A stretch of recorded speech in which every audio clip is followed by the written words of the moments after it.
Opération délicate ce matin. Le levage de ce mât de 38 mètres.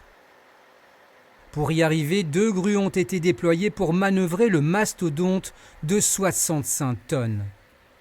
À droite, la plus puissante lève le mât. La seconde à gauche accompagne le mouvement jusqu'à son socle.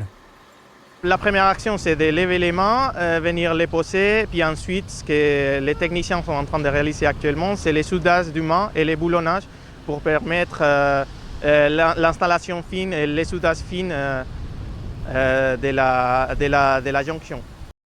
Le mât constitue l'élément central du pont Aubanet, dimensionné sur 80 mètres de long et 30 mètres de large. Les véhicules y circuleront sur 3 voies dans les 2 sens. Cet ouvrage est entièrement construit en métal, une première en Suisse. On a choisi un pont Aubanet pour donner une signature à l'entrée de la ville de Genève. Mais les travaux sur cette partie supérieure de la jonction autoroutière ne sont pas encore terminés.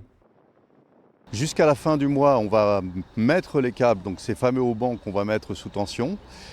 Et à l'issue, je dirais, de ces travaux, on aura encore quelques interventions de finition qui font qu'on aura terminé en fait ce passage supérieur au tout début du mois d'août avec une mise en service complète à la fin du mois d'août, aux alentours du 23 août de cette année.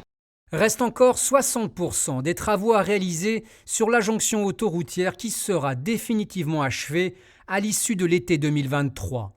La fin de ce chantier pourrait en ouvrir un autre, celui d'une 3e voie autoroutière aujourd'hui à l'étude. Elle pourrait être mise en service à l'horizon 2030.